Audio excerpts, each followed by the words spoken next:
Hoje é a segunda aula sobre depressão, sobre esse tema, depressão.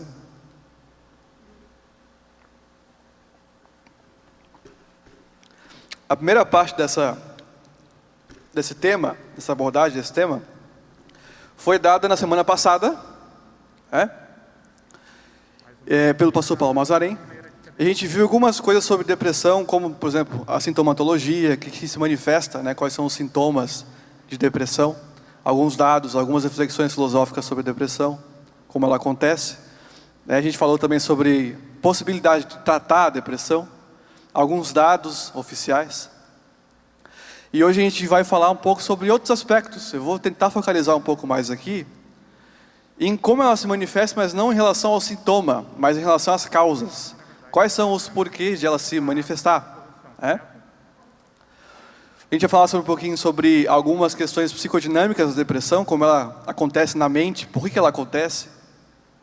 Então eu espero do fundo do meu coração que seja proveitoso para vocês, que vocês se apropriem bem do que for dito aqui, que eu tenho certeza que se você separar aquilo que for bom daquilo que porventura for ruim, acontece, você pode não concordar com alguma coisa, separa o que for bom do que for ruim e se aproprie disso, que pode fazer diferença. Como a gente falou algumas semanas atrás, a qualidade da nossa vida depende do que a gente tem enquanto consciência. Então tudo aquilo que vier como informação, que a gente puder apropriar para a gente, sabendo que pode fazer bem para a gente no futuro, a gente tem que fazer. Certo? Então muito obrigado a vocês que estão aqui, por acordarem cedo, por confiarem no projeto. E é isso aí, semana que vem voltem, tá bom? Pode sentar. É muito importante falar sobre depressão, e cada vez mais no mundo hoje em dia, por uma razão simples, que não é simples no sentido de fácil. Não tem facilidade nisso. Só quem teve depressão sabe como funciona. Algumas estatísticas dizem que a cada 5 pessoas, uma terá alguma vez na vida algum episódio depressivo. É muita coisa. É muita gente. Até 2030, vamos trazer isso mais para frente, a estimativa da OMS é que haja quase 1 bilhão de pessoas no mundo com depressão. Isso era uma perspectiva, uma estimativa de 2015, que já faz muito tempo. Ninguém sabe ainda se esse número se manteve ou se aumentou. Mas o fato é que cada vez mais a gente é mais surpreendido com um aumento quase que exponencial, muito significativo, do número de casos de depressão. É familiar nosso, é a gente mesmo, é amigo nosso, é gente que se suicida ou tenta se suicidar, que vem com uns papos estranhos, que a vida perdeu sentido, que nada tem graça, que Deus não existe, aquela desesperança, sabe, essencial. Cada vez mais a gente vê isso espelhado nas pessoas por aí. Ou, inclusive, na nossa própria vida. Ou alguém aqui, porventura, por acaso, nunca passou por um momento de secura existencial? Bom, pelo amor de Deus, se você nunca passou por isso, então, talvez seja uma espécie de algum clone, Mayara? Algum robô de laboratório, não sei, porque seres humanos confiáveis, vamos dizer assim, seres humanos confiáveis, já passaram por momentos em que você olha para como a Adélia Prado falou, poetisa famosa brasileira, em que você olha para uma pedra e vê somente uma pedra. Não é a criação de Deus, não é a parte da natureza, não, é uma pedra. Você chuta ela e daí? Ela saiu daqui e foi para ali. Legal. Quem é que nunca passou por momentos assim, de secura existencial? Que nada faz sentido, é difícil, porque eu? Então o fato é que cada vez mais, poxa, ficou ruim, Eu vou ler para vocês. Cada vez mais é necessário falar sobre esse assunto, porque cada vez mais o número dispara de casos novos. Médicos e psicólogos cada vez mais diagnosticam seus pacientes com quadros depressivos. Seja um episódio breve, seja um episódio recorrente, seja um episódio maior, que chama de depressão maior, Ou seja um surto depressivo, uma depressão psicótica. As diferentes manifestações de depressão são múltiplas, são muito possíveis. Não é só você ficar triste por algum período de tempo mais longo, isso também. Mas as formas de manifestação dos sintomas depressivos são muito variados,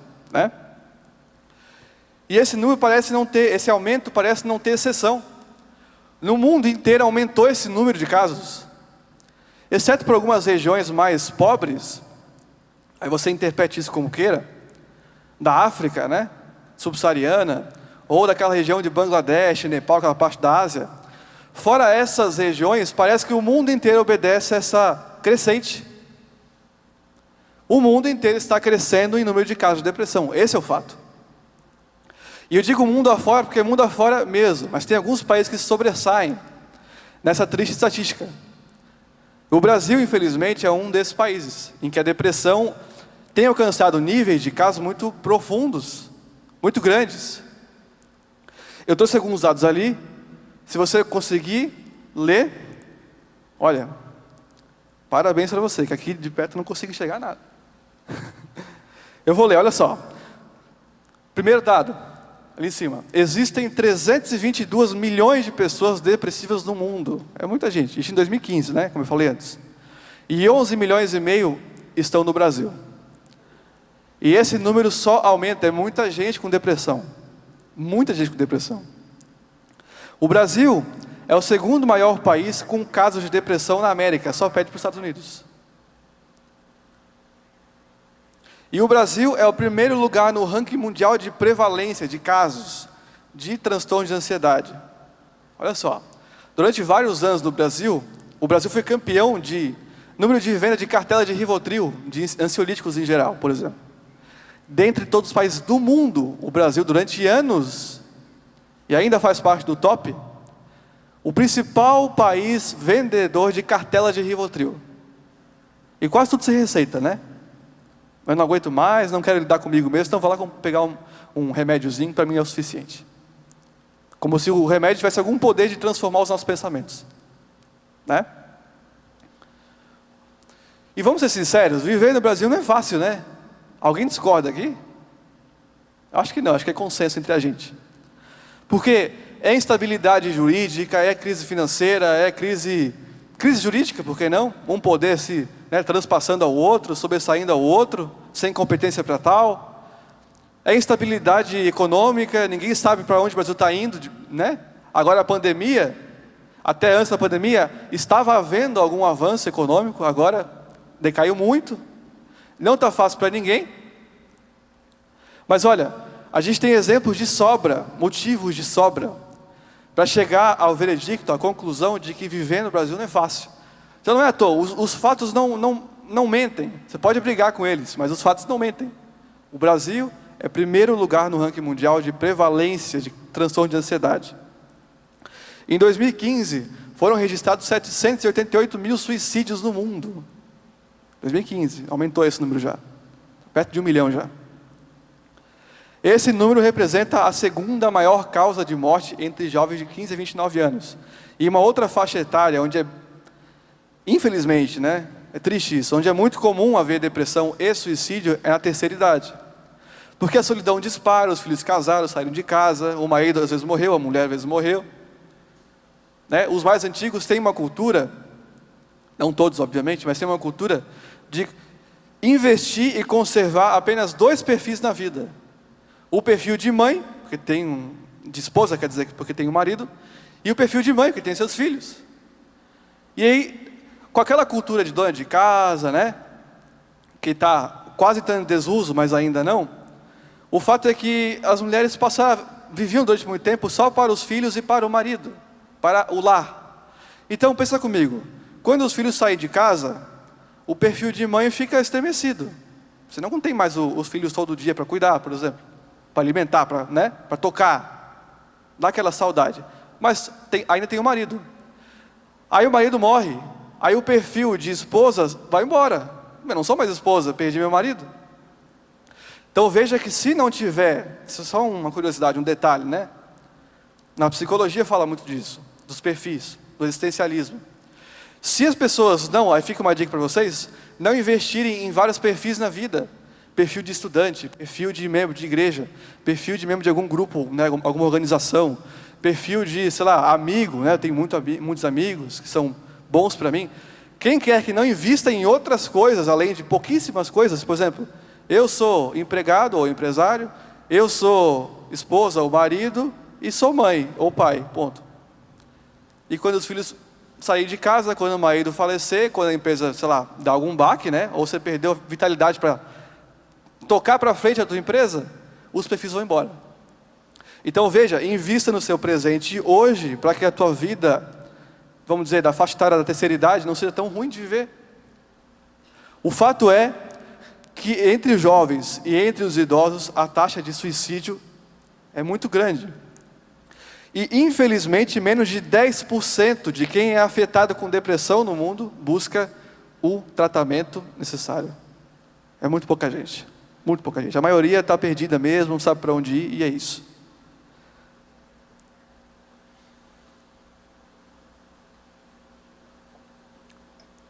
Eu trouxe 2 imagens, que ilustram bem isso que eu estou falando, de número de depressão e de suicídio cada vez mais crescente.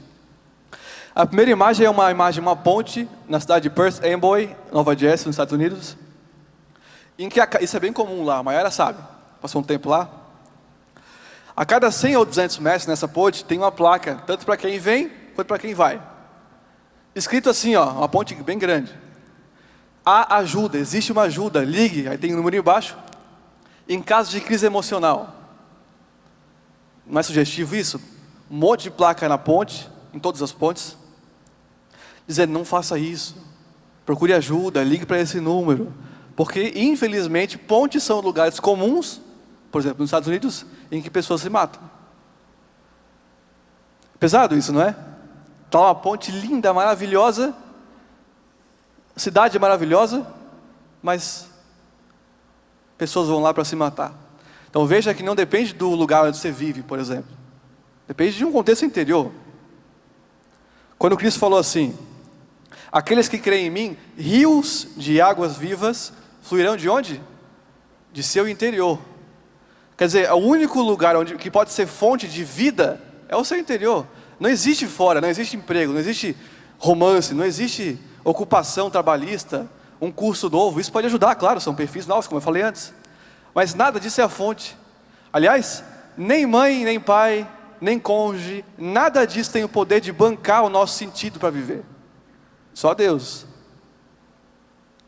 E a outra imagem, também muito triste, é de uma floresta, no Japão, a Okihara, no Japão. Essa floresta ficou mundialmente conhecida, porque é um local onde as pessoas se matam. Chamado de Floresta da Morte.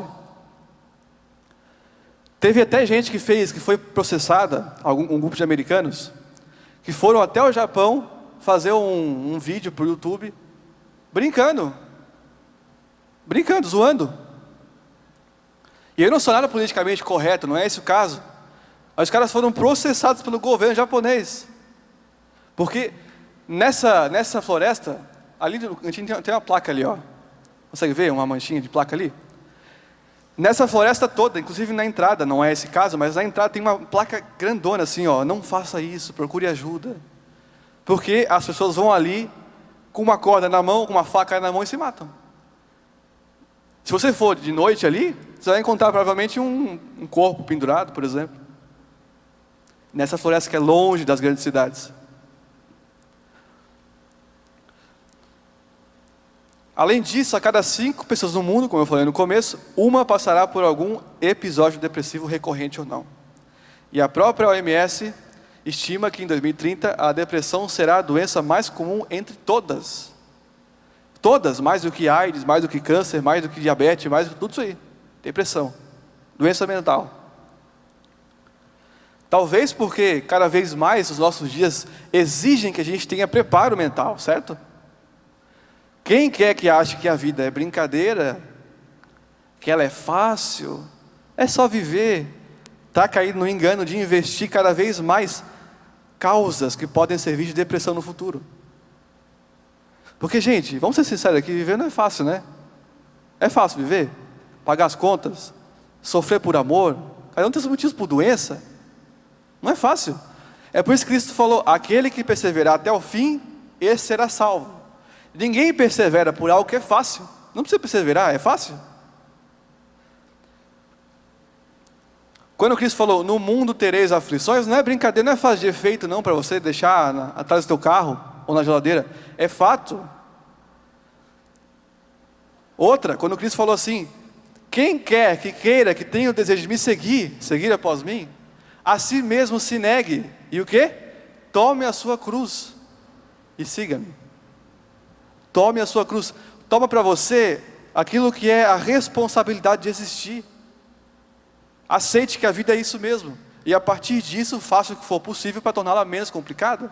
A vida é assim. Saber viver é progressivamente ir aprendendo a tornar a vida menos complicada. Isso é viver bem. Não é viver em períodos de êxtase o tempo inteiro. Isso é coisa para alienado. A depressão tem muitas causas possíveis. O pastor Paulo trouxe na última semana que ela é multicausal, é multifatorial, é multifacetada. Ela tem diversas formas de manifestação e de causas possíveis. Mas aqui a gente vai tratar a depressão de maneira didática, não querendo ser maniqueísta ou dicotômico demais. Vamos dividir a depressão em duas causas possíveis: a depressão orgânica e a depressão psicodinâmica. Aí você pode pensar e falar assim: tá, depressão orgânica tem a ver com o organismo, né? Organismo, corpo. Então, depressão orgânica, por lógica, é a depressão cuja origem está em algum problema no corpo, alguma causa do corpo. É isso mesmo, alguma disfunção corporal. E depressão psicodinâmica, você pode pensar: psicológica, mente. Dinâmica, de funcionamento, de como funciona. Então a depressão psicodinâmica é aquela depressão que surge, ou seja, cuja causa é a forma com que o indivíduo enxerga o mundo, enxerga a si mesmo, como ele interpreta a vida. Então, de um lado, a gente tem a depressão orgânica, cuja origem está em certas disfunções, que podem ser neuroquímicas, fatores neuroquímicos, pode ser fatores metabólicos ou fatores neurológicos. Olha só. Fatores neuroquímicos, ou, por exemplo, os hormônios, um exemplo. Fatores metabólicos, aliás, esses são os hormônios. E fatores neurológicos, alguma disfunção neurológica, no sistema nervoso central, alguma disfunção. E algumas pessoas, por exemplo, num exemplo de fator neuroquímico, é genética, é inata, ele não tem o que fazer, é involuntário. É genética a baixa produção de certos neurotransmissores que são responsáveis no nosso corpo por promover bem-estar. São 3 principais. A serotonina, já ouviu falar? Serotonina, a dopamina e a noradrenalina. São esses 3 principais. Eles se interagem entre si, promovendo o bem-estar. A questão é que, no caso de ser baixa a produção e genética desses hormônios, por exemplo, serotonina, acontece o seguinte: o cérebro ordena que o organismo produza essa substância, essa molécula, que é chamado de hormônio da alegria, a serotonina. Quando é baixa a produção, acontece o seguinte: logo depois que o cérebro ordena que se inicie a síntese de serotonina, em 2 locais possíveis, ou no sistema nervoso central, ou no trato gastrointestinal. Por isso que virou moda hoje falar que o intestino é o segundo cérebro. Já ouviu falar disso? Por causa disso. Grande parte da produção, da síntese de serotonina acontece no trato gastrointestinal. Acontece que o cérebro logo depois ordena que se pare essa produção. Encerra, pode parar. Esse sinal cerebral para se parar essa produção é chamado na biologia de recaptação. Recaptação. Esse sinal para a produção. E não é à toa que a principal classe de medicamentos antidepressivos hoje na medicina alopática é chamada de classe dos inibidores seletivos da recaptação de serotonina. Por lógica, por intuição, esses medicamentos inibem esse sinal para parar de produzir. Como consequência, o cérebro ordena que se produza mais. Então o cara fica mais feliz. Olha como funciona isso. É um processo de síntese muito complicado, muito complexo. É lindo isso, lindo.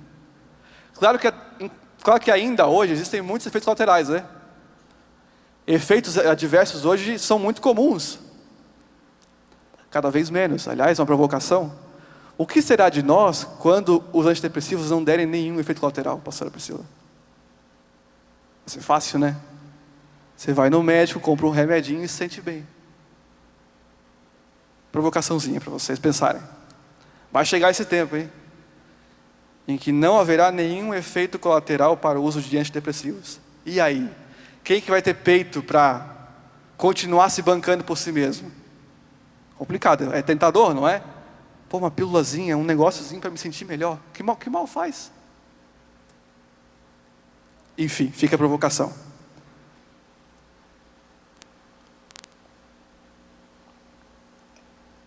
Agora, num exemplo, pode voltar um.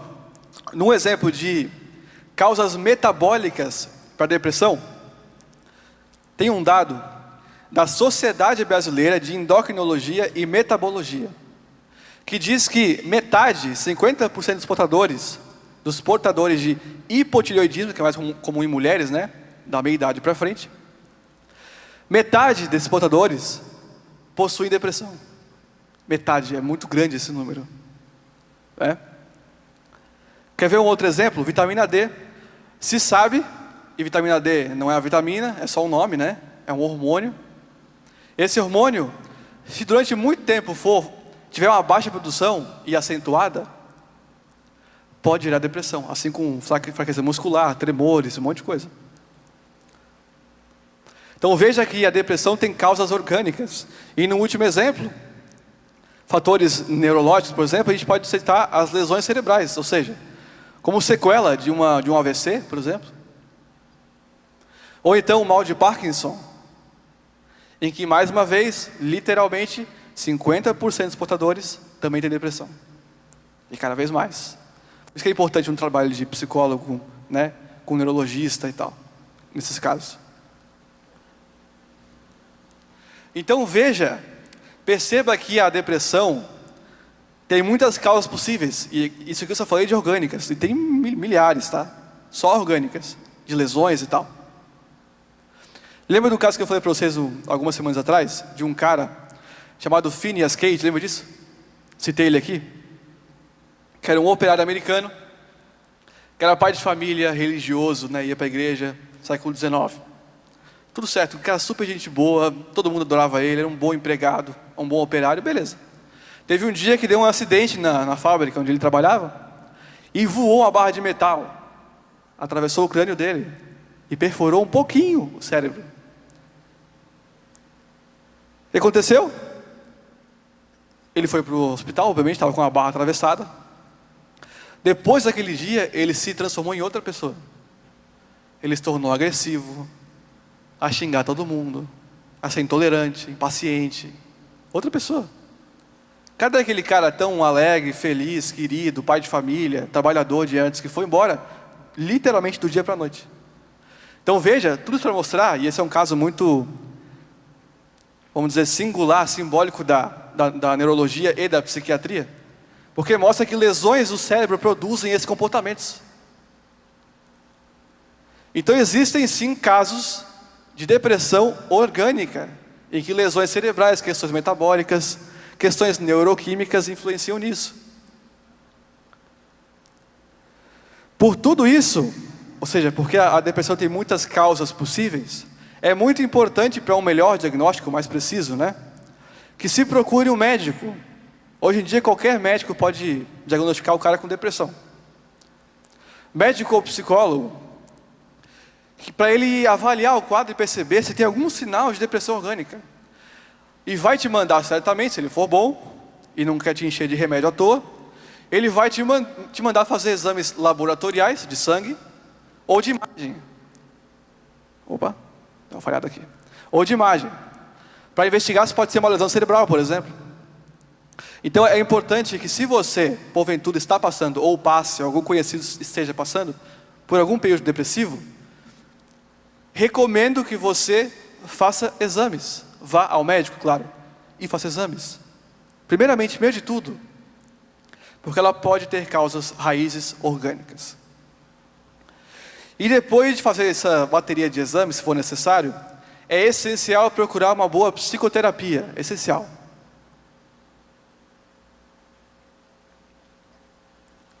Porque, por exemplo, como dito antes, os remédios ajudam a dar um equilíbrio momentâneo. E às vezes é necessário mesmo. Por exemplo, quadro de bipolaridade.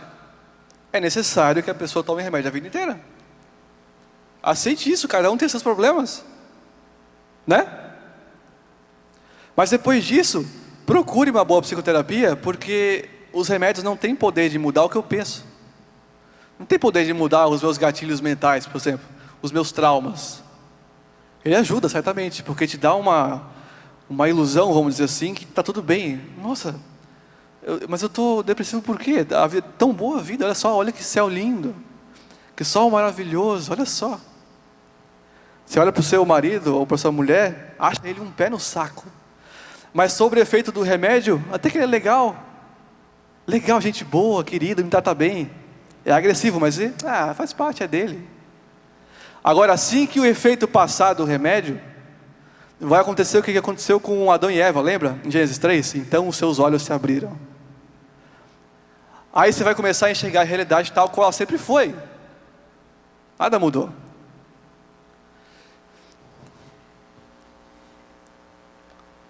Vocês estão quietos, hein? Acho que é um bom sinal, eu acho. Prefiro pensar assim. Mas o mais importante é alimentar a mente de uma nova consciência que venha da fé. Isso é o mais importante. É alimentar a nossa consciência do que venha da fé. Pois a qualidade da nossa vida, nossa existência depende daquilo que a gente tem enquanto qualidade de consciência. É isso.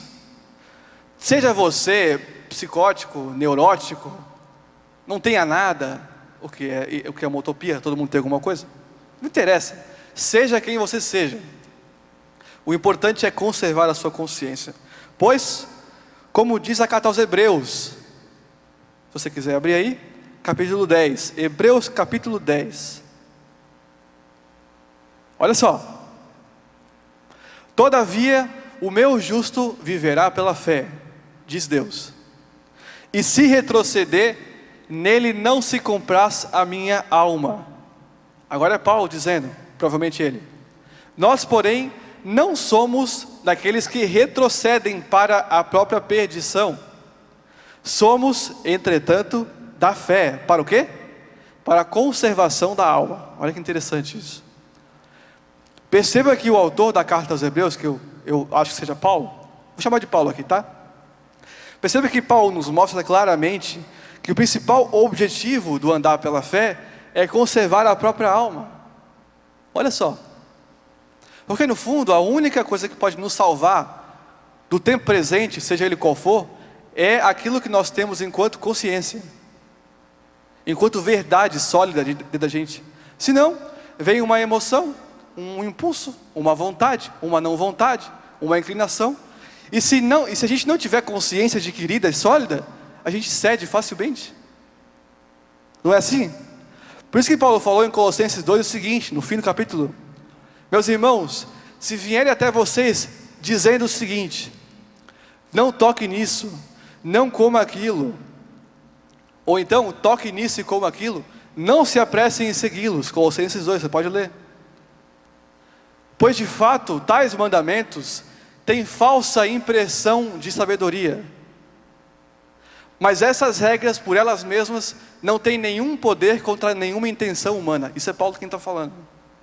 Não siga regras, porque elas não têm nenhum poder sobre a intenção humana. E Paulo, em Romanos 7, nos deixou muito claro de que a intenção humana é uma força poderosa. Lembra que ele disse? Perceba em mim uma força que é mais forte do que eu mesmo. Por isso que ele falou, o que eu quero, lembra disso? Essa alternância, ambivalência entre o que ele queria fazer e o que ele não queria, lembra disso? O que eu não quero, isso eu faço. O que eu quero, eu não consigo fazer. Ele estava em conflito, pessoal. Porque andar pela fé é andar através de uma consciência, não por regra. Se você é depressivo ou tem depressão, não adianta você chegar e falar assim: chega, hoje chega, não quero mais, depressão é coisa do diabo, não quero. A partir de hoje serei alguém feliz. Isso pode ter um efeito momentâneo, e tem mesmo, é verdade. A positividade é necessária para a gente. Mas logo depois, se você não dialogar consigo mesmo, com os teus desejos, com os teus impulsos, com os teus pensamentos, Adler dizia da segunda escola vienense de psicanálise o seguinte: a principal função dos nossos pensamentos é de lutar contra os nossos pensamentos. Perceba? A principal função do nosso pensar é lutar contra o nosso pensar. É isso. Então, esse tipo de depressão orgânica que a gente estava falando existe. Existe. Cuja causa é corporal. Mas não é nem de longe, não chega nem perto do número de casos de depressão, que é a depressão psicodinâmica, que a partir de agora vamos passar a chamar, por motivos didáticos, de depressão psicológica, tá certo? Depressão psicológica, ou seja, cuja raiz está em como o indivíduo percebe o mundo, percebe a si mesmo, as suas relações, seus contextos, assim por diante, o olhar do sujeito ao mundo. Essa é, vamos dizer assim, não tem mais estatística para isso, mas eu vou chutar, 80% das depressões no mundo tem como causa a psicologia. E nesse caso de depressão psicológica, a depressão é uma espécie de manifestação equacional, isto é resultado da soma de incontáveis conflitos e pensamentos, inclinações, experiências, interpretações da vida possíveis, que são internos. As dinâmicas de depressão psicológica podem ser infinitas, que cada um tem seu próprio arcabouço mental, não é? Com seus desejos, com suas inclinações, suas sensações, e assim por diante. Mas de modo geral, a depressão psicológica é a expressão, ou primeiro, da incapacidade de encontrar sentido na vida, e o Nietzsche adorava dizer que a gente tem muito medo do vazio de significado para a vida. A gente tem medo do vazio, do nada. Então, ou a depressão psicológica tem como raiz uma incapacidade de encontrar sentido na vida, na existência, ou a expressão de uma péssima autoestima, de uma baixa autoestima, de uma baixa valoração de si mesmo. Eu não sou capaz, eu não posso e tal. De uma total descrença de si. Seja como for, o fato é o seguinte: a mente humana, e eu acho que disso ninguém duvida, é muito, vamos dizer assim, potencialmente, criativamente produtora das situações mais mirabolantes e variadas possíveis. Não é assim? Todo mundo aqui tem seus desejos que a gente esconde, porque são inconcebíveis. Sejam desejos de ordem, por exemplo, de inveja. Você até reprime isso. Não, o que é isso? Mas isso acontece com todo mundo. Quem nunca teve inveja? Ou então inclinações sexuais nossas. Quem nunca teve? Que são erradas. Quem nunca teve? Seja como for, o fato é que a mente humana é uma produtora potencial das realidades mais mirabolantes possíveis. Acho que isso é consenso entre a gente.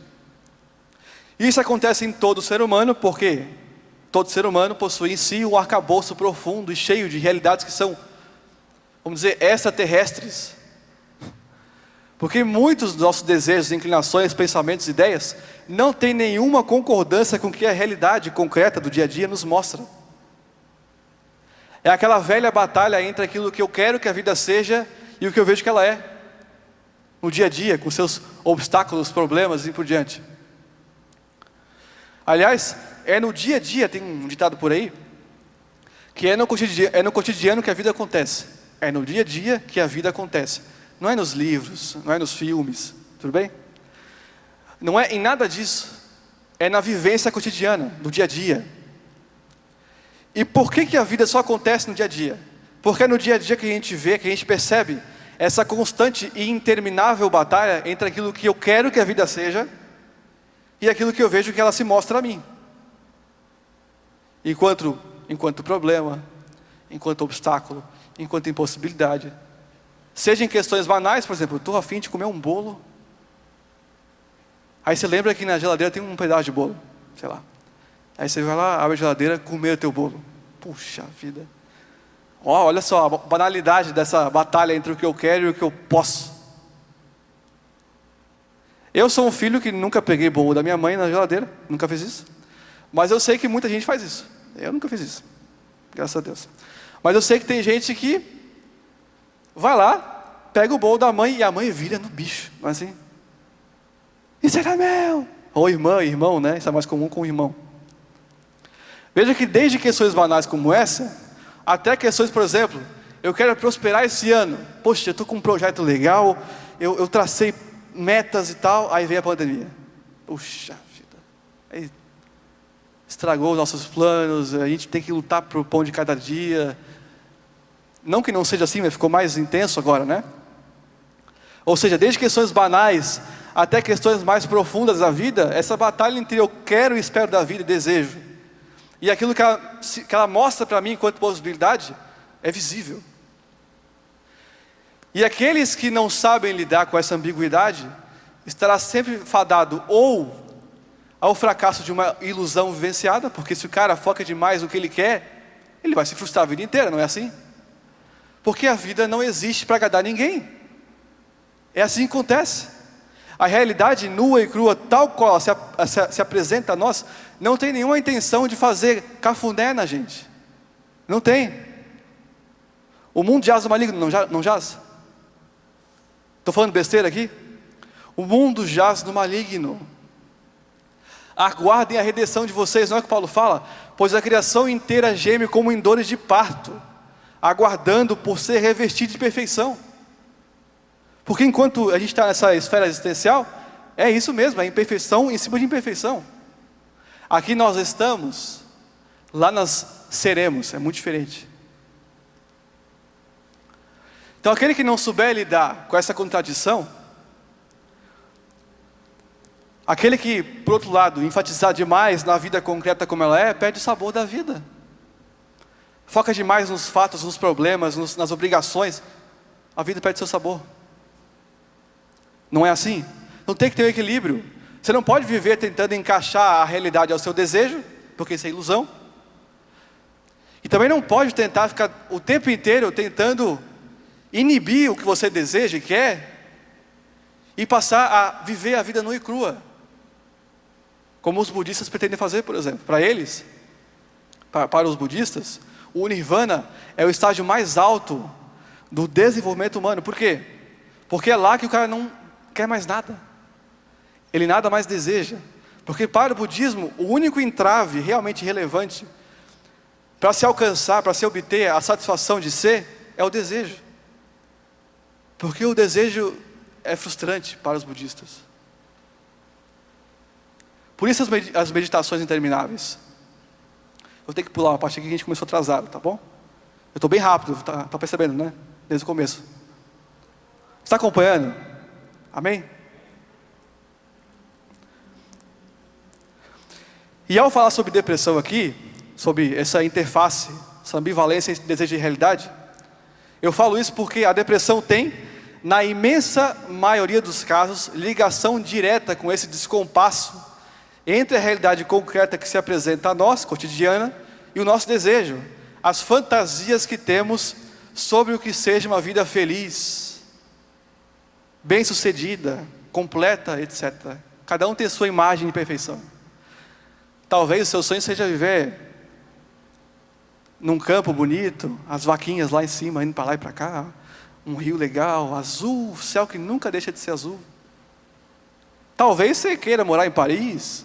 Nossa, uma maravilha. Você não vai se lembrar de que em Paris tem rato pra caramba, que tem pobreza, que é uma cidade suja, que foi invadida por gente do mundo inteiro, que está, né, super inflada. Não, você pensa na Torre Eiffel, aquele gramado bonito, aquelas cafeterias tão glamurosas. Tem gente que se ilude achando que a vida é isso. Quando na realidade o saber viver é saber fazer um equilíbrio entre a graminha, a Torre Eiffel e entre o rato na rua. Essa é a questão. Só que esse equilíbrio é difícil e ninguém quer. Porque existe um princípio, isso é da psicanálise, na mente humana, que é o princípio do prazer. Que é aquele princípio que nos motiva a duas coisas. Primeiro, a buscar só o que nos faz bem. E o segundo, a evitar a dor a todo custo. Freud percebeu isso.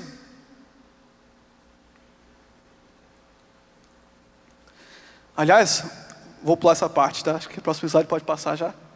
Já falei mais ou menos.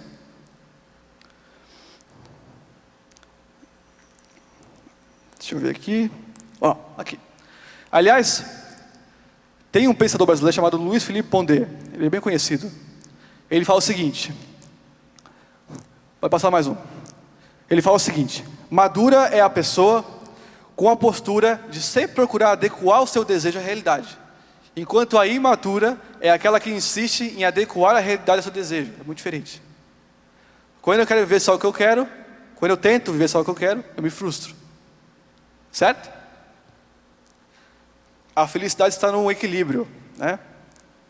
Eu vou para a parte final. Eu ia passar para vocês o Salmo 42, fazer uma análise desse Salmo, mas pode demorar, então eu vou pular isso. Numa outra oportunidade a gente fala sobre isso. Pode ser? Aqui eu queria deixar para vocês 5 dicas alternativas, chame como você queira, sem nenhuma pretensão de cura, tá? É apenas dicas. Se você quiser, acate, se aproprie, que podem ajudar muito você na sua caminhada de, vamos dizer, solucionamento da depressão. Olha lá, dica número 1. Nunca, jamais se esqueça de que você é um ser biológico. Você é tão biológico quanto qualquer outro animal. Claro, com suas diferenças óbvias, né? Mas você é tão biológico, ou seja, você tem uma casca, uma dimensão biológica, assim como quase tudo na existência, na natureza. Não é assim?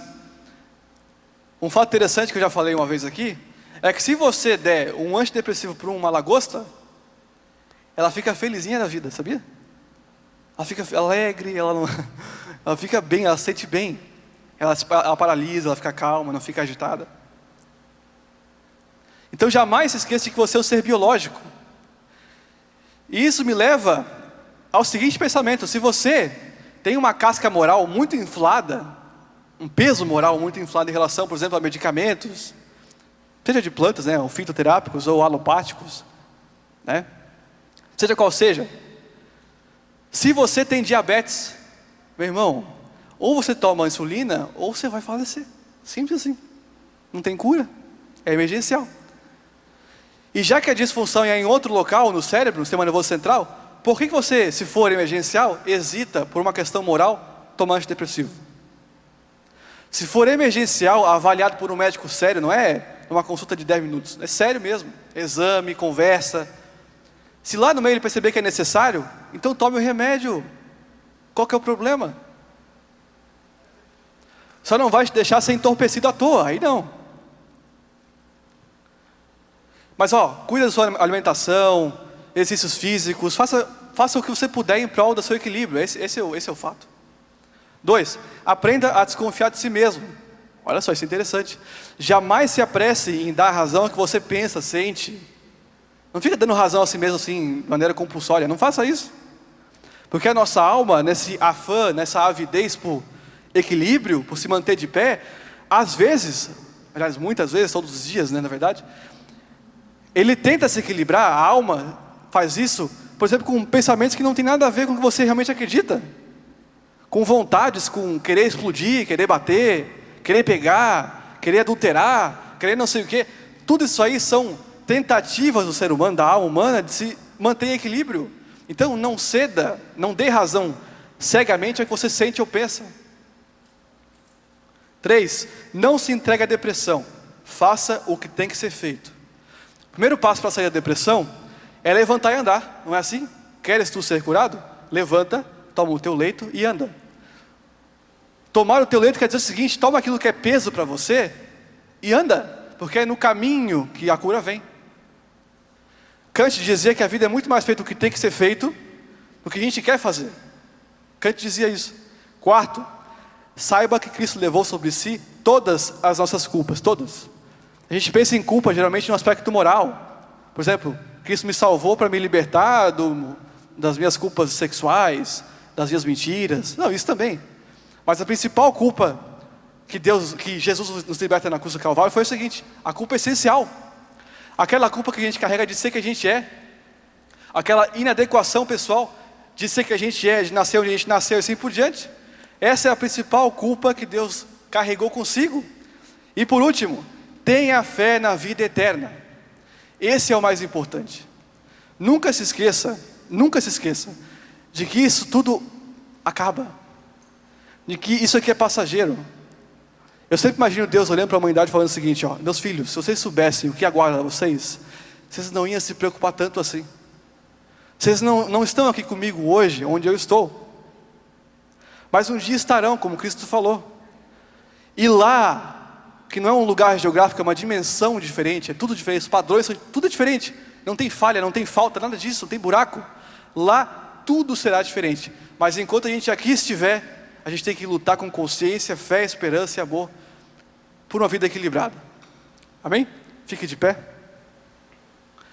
Peço perdão pelo apressamento aqui, mas é que a gente deu alguns problemas aqui no LED e tal, na transmissão, a gente teve que começar perto de 9h20. Então, se você notou, viu que a gente acelerou muito aqui. Pulei um monte de coisa, falou rápido, mas espero que tenha sido inteligível. Foi? Vocês entenderam o que eu falei aqui? Tudo? Amém. Que bom. Feche seus olhos. Vamos orar. Senhor, muito obrigado, Pai, por mais um dia, mais uma oportunidade que o Senhor nos concede, para que a gente aprenda mais sobre o que o Senhor tem a dizer sobre a vida. Obrigado, Pai, porque cada vez mais o Senhor tem nos ensinado a como lidar com a existência. Nos mostra, Senhor, que a depressão, que o Salmo 42, que diz, por que te abates, ó minha alma, nos mostra, Pai, que esse Salmo tem que terminar na nossa vida. Não tem que ser uma situação constante. Senhor, nos livra, Pai, por favor. Nós te pedimos como filhos que somos teus, nos livra da tentação de tentar obedecer sempre uma alma e seus impulsos. Uma alma cega por um desespero pelo equilíbrio, pela harmonia pessoal. Não nos deixa, Pai, cair na tentação de obedecer a nós mesmos, mas nos ensina a sempre negarmos a nós mesmos. E a partir disso andarmos a partir de uma nova consciência adquirida, maior do que as emoções, intempéries e problemas. Essa é a nossa oração em nome de Jesus. Amém.